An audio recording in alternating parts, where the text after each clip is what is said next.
So yeah, this session we've got about 45 minutes to talk about organising and getting gigs. So quite a big topic to cover in a short space of time. So we're going to try and kind of get through all the main points as quickly as we can. But before we get going, I'll just ask the guys to introduce themselves. Tal, if you want to start. My name is Tala Brash. I am a booker and promoter for the Electric Circus in Edinburgh, and I am in a band called Jesus H. Fox. My name's Stephen Milne. I book for the Lemon Tree in Aberdeen and do a bit of DJing, and I play in a band called the Little Kicks. We sometimes put our own shows on as well. In fact, didn't you put on your own show last night? Put our own show on last night, yeah. Yeah, okay, good. Hence the hoarse voice. Yeah. So really, it would be great to get kind of an insight into how you guys actually got into the job that you're in. A couple of people in the room said that they were interested in being promoters. So, Stephen, do you want to tell us first how you got into promoting? I was doing a night at the University Union, just playing CDs with my friend, and we needed the money for being a student. And basically, we're putting just the two of us playing some songs, and then we kind of thought there was maybe a market for it, so we started a club night out of that, which was called the Dirty Hearts Club, and then that basically meant we were booking bands for it. And started off as just our mates' bands, and then we started getting, we had The View for like a really early stage in their development, and a couple of other bands. And that kind of took off a little bit for a while. And then I got offered a job at the Barfly, when it was the Barfly in Aberdeen. At the time, this is going back a bit. And got offered the full-time position there. And I'm now at the Lemon Tree, so I was at the Barfly for about 4 years, I think. Okay. So cool, so it really started from sort of doing little bits and bobs when you were a student, and then that kind of evolved into a job. It wasn't planned or anything. It was... My grandma was mortified. She had a different career in mind. So. Right, okay. Oh, well. Sure, she's proud now. It's all right now, yeah. She's okay. How about you, Tala? How did it start for you? I feel like we've maybe got the same grandma. I worked in a bank, and one day I was like, no, not doing this. And went back to college. I basically joined Fresh Air, which is a student radio station in Edinburgh. I wasn't a student at the time, but you didn't have to be, which was great for me. So I joined, I set up a ridiculous radio show with my friend.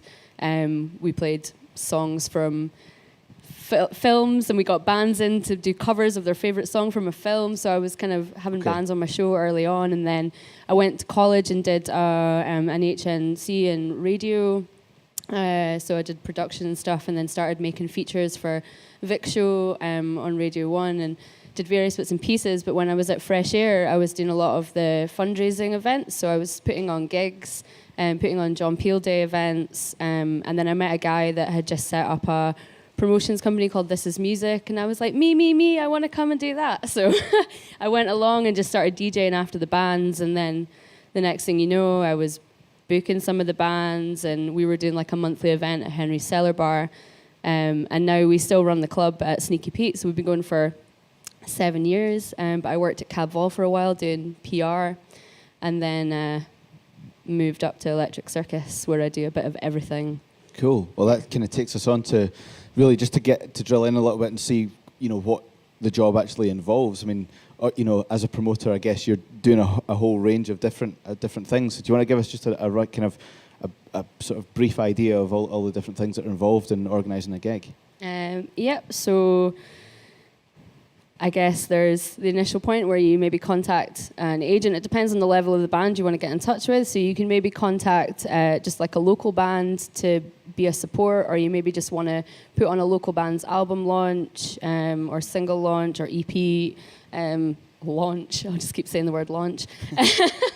So you make contact with the band, or you make contact with the agent, and you then start discussing fees. You put in an offer, you hopefully confirm the show, and then once the show is confirmed, that's where the work really starts. So you've got to get the show on sale, get ticket links to the agents, get all the information up on the website, design a poster, get it printed, get it distributed, write listings, send the listings to all the local newspapers, and there's loads of listings magazines as well in the Central Belt. There's the Skinny and the List, and there's loads of other people like Fake DIY, which are now distributing around Scotland too. So an NME will list your stuff if you give it to them. So it's just kind of getting getting as much information out there to as many people as possible. So it's really kind of in a few different stages. The first being kind of identifying the acts that you want to put on, finding a date that suits, then sort of making an offer to the band, whether that be a 50 quid fee or through an agent and something much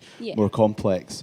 And then from that point, you kind of start marketing the show and putting it on it just sale. snowballs and it becomes crazy. And you're just trying to get everything done as quickly as possible, because the quicker you can tell people about the show, the more likely your show is to be a success. Sure. So. Stephen, if a band was looking to try and get a gig at your venue or on one of the nights that you're putting on, how would you go about selecting an act and putting a bill together? Well, for the Lemon Tree, it's slightly, because there's sort of cut-off point, because it's a 500 capacity venue. So I guess, I know you're probably going to come to advice at some point, but I guess for me it's quite an easy cut-off point, because if a band's not going to be worth a certain amount of tickets, in the Lemon Tree it's a pretty grim affair for both the band and us if there's only going to be 80 folk there. So for Lemon Tree it's maybe a little bit about profile, but at the same time, if the band are really good and we think we'd like to support them, we'll try and get them on a support slot. So usually by email. I've had bands contact me on Facebook. I'd probably prefer emails and stuff are better. And for the club night sort of level, just people sending a link across and things like that, and a little bit about the band and what they've been up to. I mean, what kind of things do you look for? Do you look for a particular style of music, or do you program quite a broad range of genres? At the Lemon Tree, we put on loads of different stuff. So booking everything from roots bands to singer-songwriters to brand new bands to folk that have been around for 20, 30 years, like Dr. Feelgood and stuff. So I guess it's usually that we like the music, or maybe they've been getting some good press. There's a notable press thing going on, or they've got some good things going on, they've maybe played with some good bands. That kind of thing. How about you, Tala? What sort of things do you look for? Because I guess, especially for the audience in the room, that there's quite a high chance that at some point there will be an opening for a support slot at the Electric Circus. So if a band in this room or one of the artists in this room were looking to get support slots at the circus, what kind of things are you looking for, and how do you go about selecting them? I guess we're looking for, in most instances, bands that have at least got some experience and that they have a following. Because similarly to Stephen, it's really grim in Electric Circus. We're half the capacity, and 30, 40 people in there is horrible. Sure. It's quite uncomfortable sometimes when gigs are quieter. So we'll book a local band to support on the ideals that they're going to bring a certain number of people into the mix, and also that they're going to put on a good show, and they're good musicians. They're good at what they do. We like to see that you're active on social networking sites. So if you're not on Facebook and you're not on Bandcamp and you're not on SoundCloud, and you just email us and say, I'm in this band, and there's no information, why would we book you? There needs to be a way to be able to hear you online, hear your sound. It always helps as well when you get in touch if you're able to send any sort of press quotes, a bit of information about the band, links to the music and websites and stuff. Because the more information we know, the more likely we are to take a chance. Because at the end of the day, it is the promoter taking a chance. So someone sort of getting in touch with you for the first time, the key things you'd be looking for are obviously the name of the band, the kind of music that they play, where they're from, a bit of a biography that gives you a bit of background. It also really helps as well if the band have done a bit of research into the venue. So actually finding out who to contact rather than just contacting the generic info email address and just saying, hi, Stephen, I really admire the Lemon Tree, I'd love to play a show there, or hi, Tala. It's when it's personable, we're much more likely to take notice. So, and also if you look at what shows we've got coming up and you think your band would work with any of those bands, because I like to build a bill which everybody that's coming to that show for the headline they'd like the other two bands on the bill too. So does it make your job easier if people are kind of coming to you saying, oh, we saw that the Sunshine Underground are playing next month at the Electric Circus, we sound kind of similar? Yeah, if somebody gets in touch, and especially if you've not heard of them, you've always got to assume that we've never heard of you. So if you're like, we really like this band, we think we'd fit the bill really well, then we'll have a listen and we'll kind of check you out online. And if we're allowed to add you to the bill, then we'll try to wherever possible. It's one thing I would say is don't be afraid to ask, because the amount of times that it's really difficult for me to sometimes get local bands on the Lemon Tree because the band's got a tour support. The amount of times a tour support has fallen ill or not been able to play, and then you've got this band's email from a month ago who've said, "Oh, I'd quite like to support the Sunshine Underground." You're like, "Oh, great," and then you've got that handy. So don't be afraid to ever ask. Okay, and what about timescales for? I mean, we're talking primarily here about support slots, but let's assume that it is there's a headline band that are touring, and you're looking to add on a support. At what stage do you do that? Do you do it 5 months in advance, or is it a week before the gig? Or it can be 5 months in advance. So it depends on how organised the tour is for whatever band it is. So sometimes they'll get in touch and they'll say, "That's the show confirmed, please add 2 locals," or "That's the show confirmed, send some suggestions," or you can add a local opener and there'll be a tour support. So sometimes and sometimes you ask and you ask and you ask, and then a week before they go, "Add a local," and then you're like, what was that band that emailed? So if someone has emailed a bit further in advance, then you can just call upon that. Even if that show is not going to work, knowing that you're out there and that you're keen and you're looking for gigs, there might be something else further down the line that would work, and we'll remember and we'll get in touch with you. So it means if you start doing other things and get to be a little bit of buzz about the band, you're sitting in your chair, "Oh, I think I've heard of those guys," and you go in your email, it's like, "Oh, they did contact me," and then you've got the details there. So I think it's always good to just kind of get a dialogue going with promoters that you like to play for, if you can. And what about some of the sort of mistakes that you see quite a lot? Because I'm assuming that both of you are in a position where you get quite a lot of acts sort of approaching you about gigs. And are there certain things that really put you off, or anything that you think, "Man, if they'd got in touch and did it this way, then I would be more likely to give them a gig"? I don't like getting messages on Facebook. That really irks me. Same. It's okay, but it's a little bit annoying. I find that a little bit annoying. This is something that I hear quite a lot, actually, and it's especially if it's to your personal Facebook. Yeah, that's what I mean. Yeah, sorry, personal Facebook. So maybe one to take note of. Don't contact promoters on Facebook. Even to the actual the venue fan pages. I mean, it's fine to make initial contact there, but that's not going to get you a show, because then I will go back and say, "Email me." So maybe if they can't find the email, then maybe even if they are going to Facebook, to say, "Could you, what is the email address? Can I drop you a line?" Yeah. The other thing as well is when it's so obvious that you're emailing 20 different venues and you're copying and pasting the same thing, and you forget to change the name of the venue. Yeah, it's bad. Ouch.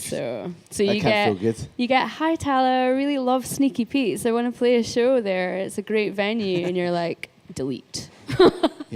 So I would be careful. One thing for me is attachments is really bad, because the company I work for runs 3 venues and they've got a really strict policy on attachments. So I've had folks send me stuff I've requested and it can't get through because it's over a certain size. So if you send me a great band image that's 5-6 megabytes, it might be the best band in the world, but I'm not going to get it because I either get blocked, or as soon as it comes in, it will make my inbox go mental and I'll have to delete it. Okay, so if people are going to send music, then ideally a Dropbox link or a SoundCloud link? Yeah. Anything else that you like to receive music on? I guess, so once we've said, yes, we want you to play a show, you need to be prepared for the next stage as quickly as possible, because the next thing we're going to do is say, "Send us your tech requirements." Are you reading my notes? This is the time. No. This is the next question. There you go. So it'll be like, "Send us your tech requirements, give us a contact number, send us a high resolution image if you've got one, a logo, a short biography about the band." The most annoying thing sometimes is going onto a band's Facebook page or website and it's like, "Hi, we are 4 guys from Edinburgh, we play rock." That is not something I can send to the list or the skinny. They're just not going to pay attention to that. So you need, as a paragraph, a few lines about you, what is inspirations, influences, anything, just something that's a bit beefier. Okay, yeah. So if an act has confirmed a show with you and you said, "Yep, you can support that band," or "We're going to do a local bill or something," what are the key things that you need to know? You mentioned some of them there, but I would say it's imperative to not play too many shows. I think as a band, if you email us saying, "Can we support Band X at Sneaky Pete's or the Lemon Tree," and you go on their Facebook and they've got 3 Edinburgh shows up already or 3 Aberdeen shows already, it's kind of like, well, how many folk are you guys going to bring to 4 Edinburgh shows in a space of a month? So be a bit quite selective about, because you're only going to affect your own following, I would say. So if you've confirmed an act and then you see they're a week playing later that before, they've announced another gig the day after, you're going to be pretty annoyed about that. Not annoyed if they still bring the people that they said they'd bring, but it's when you get a band and you say, can you not book a gig 2 weeks the other side? Oh yeah, that's fine, it's fine. And then you see them in like the tunnels a week later and you're like, right, they've got nobody coming to your show anymore. So I think that is it's a good point to make, and it can be a hard balancing act at the start as well. But I think if you do that kind of thing and then it annoys the promoter, there's a good chance you're not going to get a gig there again. So I suppose it's at the same time, if you're honest and say, look, we want to do that show, but we've also been offered this show. Do you mind, like, there's no harm in letting the promoter know, because they might be like, I'm in a band as well, so I understand that like sometimes good shows are needed to do, you know, you have, and also money, so you have to like pay the wage. So just going back to the kind of more to do with the promotion and the things that basically that have to happen between actually confirming a gig and then the gig taking place.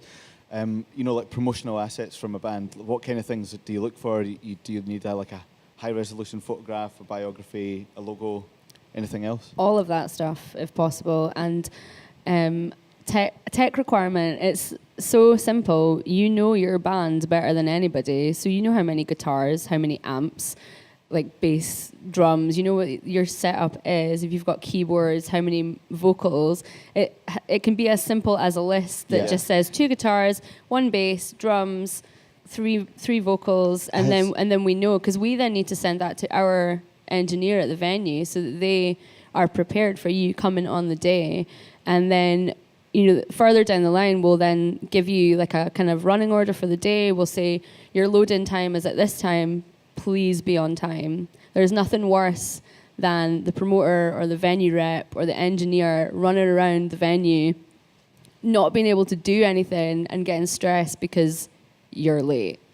So it's a very tight schedule on the day. You usually have a 3-hour window between the headline band loading in and the doors opening. And if one person is late, you're right, because like last night we put our own show on in Edinburgh and we were 2 hours late due to I know, but we had to get a van and it was very complicated and we got held up by it. We were an hour late, and basically because we'd sent the guy the tech spec, he had all of the mics, all the DI boxes, everything. Yeah. He could crack on with other bands. He knew what we needed. We were sharing a lot of gear.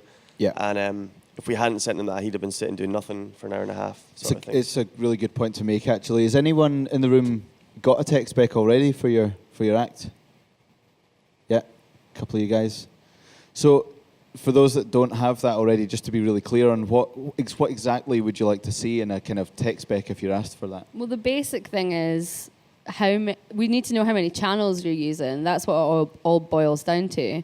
So a lot of venues can be quite restricted in the amount of channels that their desk will have. So we need to know in advance if you're the Pigeon Detectives or something and you've got 1 million channels and they want a mic for every single cymbal or anything on stage that's going to make a noise, then we need to know that we can accommodate that, and if not, we can problem solve. Each individual thing that's going into the desk, so like the kick drum mic, then the snare drum mic. But I mean, that's quite a kind of further down the line tech spec. I'm in Jesus H. Fox, and we still don't have anything properly written out. I just email and say glockenspiel, cornet, 3 guitars, bass, drums. So even something as basic as that just gives the engineer the information that they need. Yeah, because we can work out like how many overheads and how many mics that we're going to need. What about a stage plan? Like a kind of a diagram of where everyone sets up on the stage. Is that something that's important to you? It's definitely useful. It's definitely it's not as imperative as just a simple list, like you say. Yeah, the reason it's not as important is because when the band arrive, our engineer will say, what side are you wanting the guitars on, what side are you wanting the bass on? And he can't do that until you're in anyway because you've got the amps. But it is helpful if we can get it, especially if it's a complicated bill and, we're having to have 2 different drum kits on the stage because the headline band won't share. And so the more information you can give us up front, the better. At what point do you look for that? I mean, as soon as the gig's confirmed, is that ideal just to send it? I quite like it straight away, but it's usually like a day before. Okay, but if an artist's trying to be proactive, is the best thing to do. As soon as the gig's confirmed, here's our tech spec, here's our biography, here's our high resolution photograph. That would be. I would say it's worthy. Just making up a Dropbox or something link that you get confirmed for a show. You're like, boom, there's our bio, there's our image, and Yeah. there's our tech spec. And I You've got guess it all should in one save go. a lot of time if it's just set up and it's a case of copying and pasting Yeah. one link into the A email. lot of bands these days do have like what's called an electronic press kit. So it's just a space on the website. You can send us a link to it, and there's often like a login and a password. So you send us the password, and so it's secret, and then we just can go online, type in the password, and then everything is there. So everything from quotes, biography, pictures, links, everything. So either having something like that, or even just a like as you say, a Dropbox folder that people can get access to. Anything else that you'd look for in advance? Is there? If anything happens between the booking of the show and the show, like press or any notable things, it's worth just forwarding it all to the promoter, because it's all tools for promoting your gig. If Vic plays one of your tracks, or Ali McRae gives you a mention on the radio, send that to us, because then we can be like tweeting that or Facebooking it and saying, oh, we've got this band coming and they've just been played. It's all worthy to help gain attention, I think. We've actually got a session later on all about sort of promotion and stuff, so I know that the guys are going to cover a lot of that then. So we'll maybe move on to just to get an idea of what kind of deals are out there and what artists should expect and what kind of things to avoid as well. If you were booking a band for a support slot at either Electric Circus or Lemon Tree, what kind of fee or how would the sort of payment work for those? I guess the standard support fee, unfortunately, has never really changed. It's always kind of been £50. Okay. Usually we try and give the bands £50 beers and some waters. Okay. I like, because I can see it from both sides, I do like to offer like a ticket deal on top. Take 30 tickets and I don't agree with the promoter taking more than the band on the tickets. I would be like, if it's a tenner, I would say 7 to the band, or six to the band and 4 to the venue or whatever. But that would be an incentive to make some more money. But that's just me being soft. I don't think you get that a lot. Right. Okay. So I guess if your sort of support gig for you would be like it's sort of £50 fee usually, and then if the band want to take some tickets and sell them, then you'll do a split after that. Yeah. What about you, Tal? How do things work at the circus? It depends on the budget. Every show has got a budget.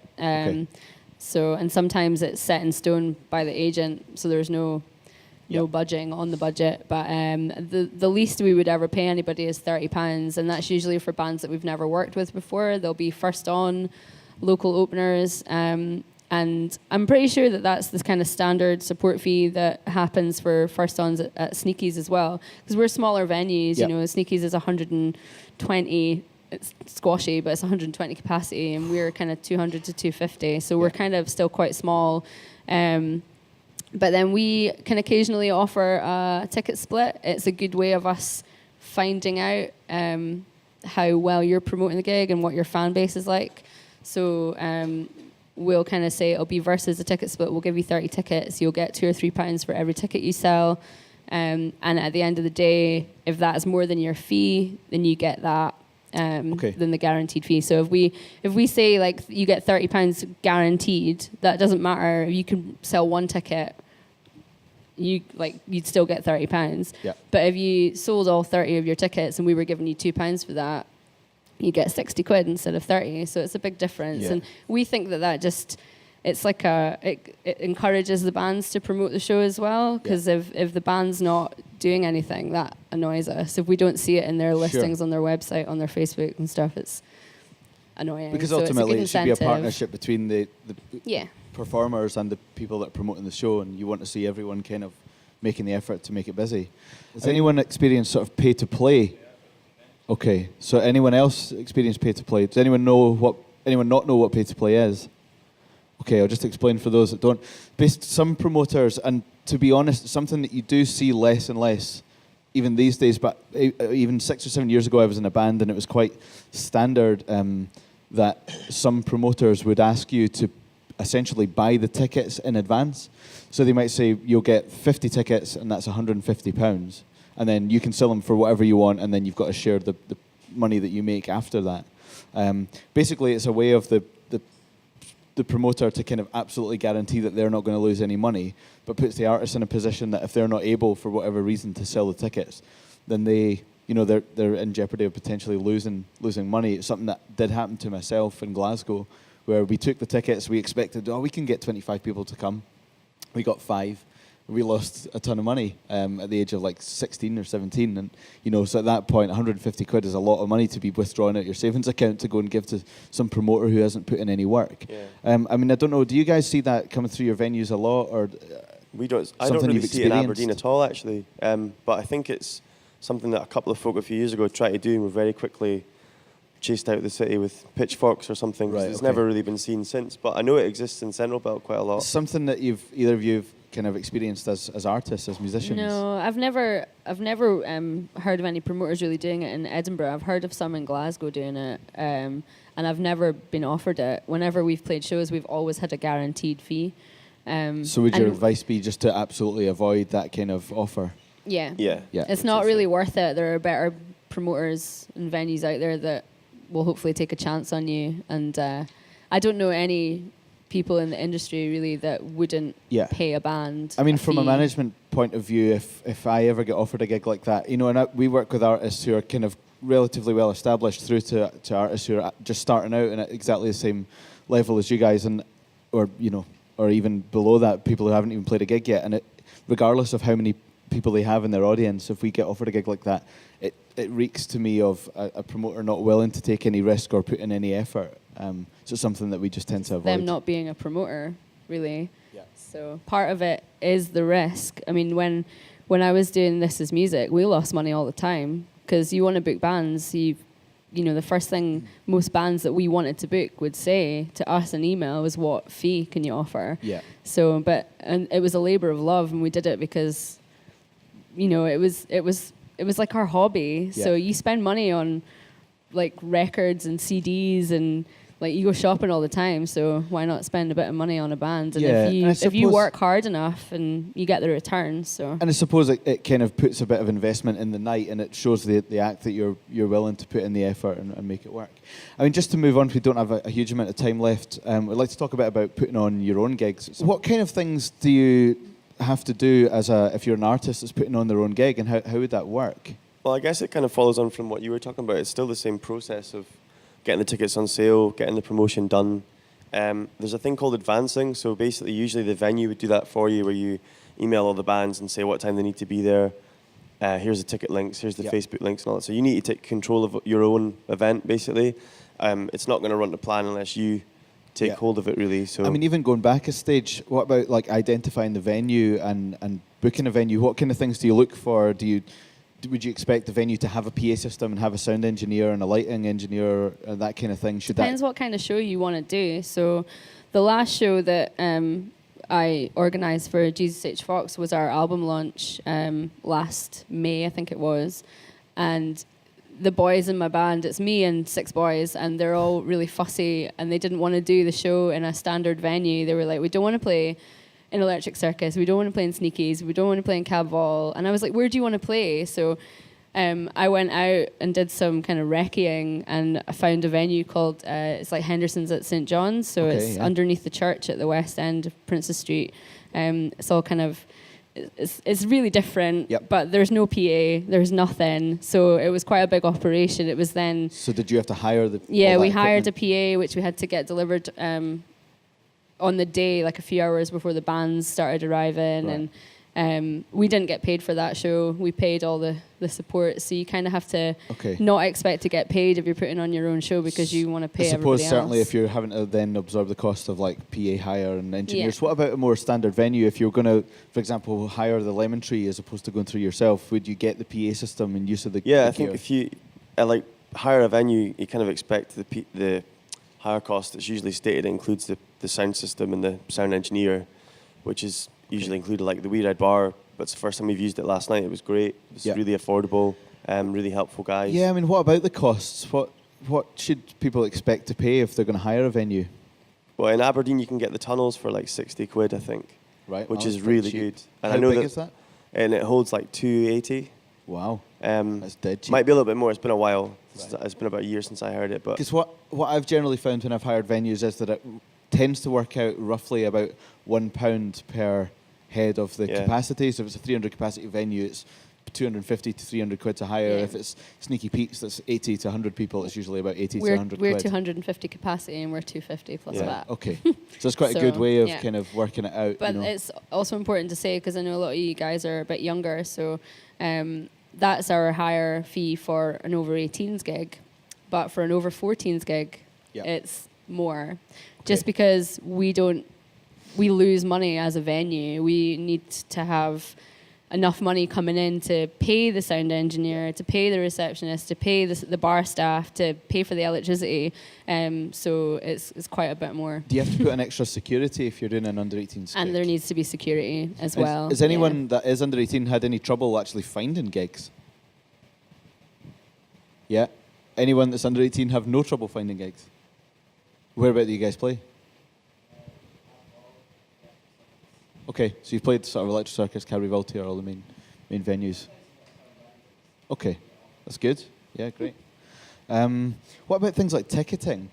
If because obviously if you are putting on your own show, you've got to make the tickets available and get them out there. So, are there any services that you tend to use, or what would you suggest for selling tickets? Well, I used to have an account on TicketWeb until very recently, but then I didn't like the new system that much, and I was having problems with it. So I've started using the We Got Tickets, Okay. which we're used it for last night for the first time, so I haven't quite checked in on it yet. But it was very easy to use. Gave me a breakdown of all the names of the customers. So it's just a case of actually just setting up an account. Yeah, you just get paid into your bank account, and Right. it's something that if you're going to promote shows, you're going to need to do more often is have tickets available for advance sales. So that was We Got Tickets. WeGotTickets.com, yeah. Cool. If you bought a ticket online for this event, you'll have seen that we use Eventbrite for all our Born to Be Wide events. That's another one that I would suggest. And if you're making a free event, then it doesn't charge you to sell tickets.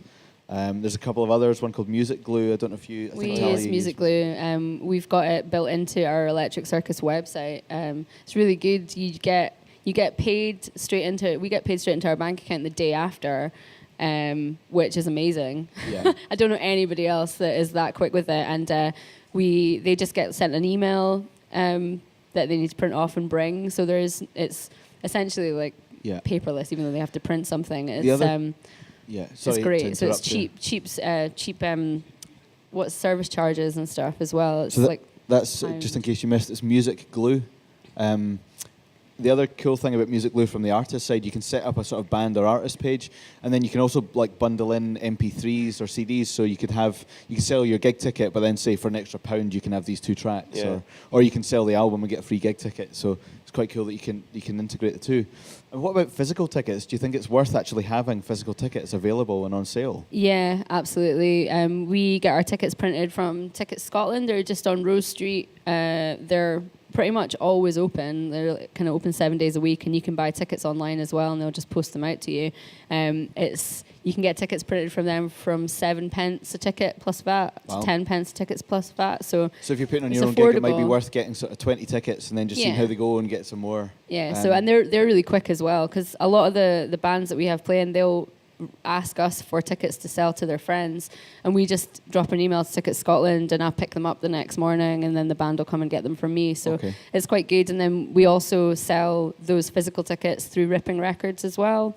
Ripping Records is quite good for the kind of older bands that are kind of coming back, like the Primitives, and we've got Spear of Destiny playing tonight. It's like their 30th anniversary. So they're good for the old kind of rocker sort of shows, and Ticket Scotland's quite Yeah. good for the more commercial. What I've side of also found things. when I've put on my own gigs is that it's worth getting a small amount of tickets printed and put into shops, because it means that they'll let you put a poster up in the window. Yeah. So Absolutely. you put the tickets on sale, you might not even sell any there, but it means that you get a bit of window space. And Ripping Records, if you don't know where that is, it's on Southbridge.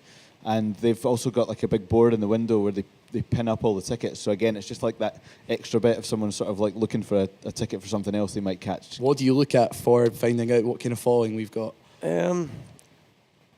It's kind of difficult to say, I guess. Like I had a band recently contact me who, on one extreme, sold out the Arches. So like now I would say are worth putting on at the Lemon Tree as a headline thing. But even if you're just for like the club night that we do, just to see that you've got like a bit of activity on the social media and kind of like, played some good gigs or sort of venues, I guess. For me, it's a comparison of which venues you're playing. So if you're already playing like Tala's venues and you've played a couple of shows at Electric Circus, it'd be like, oh, cool, these guys are kind of, without being in the same city, can see that you're sort of already, as you said, had some experience. So you would put on at a an certain act level. that hasn't necessarily played Aberdeen before, maybe doesn't have an army of fans there. Yeah, but definitely. I mean, like, it's not always all about, you know, am I going to make loads of money or I'm going to cover costs. It is genuinely like, oh, that band sound really exciting, I'd like to help them out. It's just Lemon Tree's quite tied because the amount of support slots we get are kind of very minimal, so usually we have to go with local support. But we are starting to branch out into gigs once a month, which are called Freshly Squeezed, and they're going to be like brand new bands. So we've got things like John Knox Sex Club, who are not brand new, but they're quite new for Aberdeen, and young bands coming up and playing, and we're actually looking for bands for that. So if anyone wants to email me about that, I'll give my details out to anyone. how after. can people get in touch? Is there a can they get in touch via the website or? Yeah, it's just Stephen with a v.milne at aberdeenperformingarts.com, and you know, we're open to new bands emailing us about all the time. It's quite a hard As long question as they to don't answer. attach big files. No big files. Yeah. I think it's also worth noting though that definitely I would do it if a band got in touch with me and I was like, you're not quite there, we're maybe a little bit too big. I would recommend other promoters and venues, and I'd give you their contact details. So it's always worth getting in touch anyway, because you never know, you might email the right person that will then say, get in touch with Nick at Sneaky Pete's, or get in touch with the guys at We Read, and you can tell, is it Cellar 35? Yeah. That's a smaller venue. My friend promotes gigs there, so I mean, even I would give you their contact details. So it's always worth. Yeah, and I guess Getting also in worth touch. being proactive. So if someone says, I'm sorry, I can't give you that slot, say, oh, that's, you know, can you keep us in mind for future stuff? Is there anywhere else you think we should try? Because, you know, you might need to tease that information out, but people are generally quite happy to kind of to give it out. Don't be disheartened if we say we can't do it, and don't be scared to say, can you recommend any other venues or promoters, because we don't do all of the shows in Electric Circus. We work with a lot of promoters as well, so just ask us for their details and we'll pass them on to you. So any other questions? There's one down the front here. As a venue, how would not a band, but because I'm a promoter for a band, how would it be best to approach a venue as a promoter who's not actually part of the band? Just send us an email, say that you're looking to put on a gig for, like, if you know the band already, just say, like, I'm looking to put this gig on for this band. Find out know what time period you want as well. Don't just say, like, anytime between now and January, because that's not going to help us. If you say anytime between the 14th of November and the 30th of November, then it kind of gives us a time where we can look at our calendar and see what's available. Then we would get back to you and say, these 3 dates are available, and then if any of them work for you, then you just ask us to hold the date for you or put a pencil in. Then the next step would be for us to ask you for a deposit, and that secures the venue, and it's anything from £50 to £100, which will be taken off your hire on the night. So that's it, really. And then we would ask you the same sort of stuff that we would ask a band. We would ask you to send us information about all the bands, so make sure that you get the information from them. And we would liaise with you for the band's tech requirements and the images, because we want to put it on our website. We want all the gigs to be as busy as possible, and we can't even put it up online if we don't have the information. So just get in touch and know roughly a period, and that's a good starting point. And we would lead you in the right direction if you were unsure. If you're a new promoter, we'll always ask the right things and get the information from you. So it's one thing I think that maybe didn't say was important was time. Like, the amount of bands that'll email me looking for a gig in like 3 weeks, and like as a venue, we're basically booked up. Like, we've got like probably the rest of the year covered, maybe some stuff in the spring already. So, and it goes with promoting your own show as well. It's like if you give yourself 6 months to get Sneaky Pete's sold out, you could probably do it. If you give yourself 5 weeks, you know, it's like, it's tight. A lot of the times you'd even miss the listings deadline. So, you know, we've spoken about the List and the Skinny. They all have deadlines for their next issues, and they're quite far in advance, sometimes 6 weeks ahead. So I would always kind of try and deter you from going with that gig and say, maybe in the new year, because we're pretty full now until the end of the year. So we're already booking for February and March. So it's I think the Think point you made ahead. just before there as well about asking questions, you know, if you are looking to organise your own gig and you're going to do it in a venue, or if you're an act that's looking to play, don't feel bad about actually asking the promoter some questions, or how should I do this, how should we go about that, because it does show that you're proactive, and it shows that you're kind of willing to take on the advice. And I think, certainly from my side, if I've ever been, you know, in the promoter's shoes, that's a good sign for me that the act is willing to work, and, you know, it shows that they're invested in it. So, all right, can we also just say a big thanks to Stephen and Tala for their time? Cheers. See you after lunch. Thanks.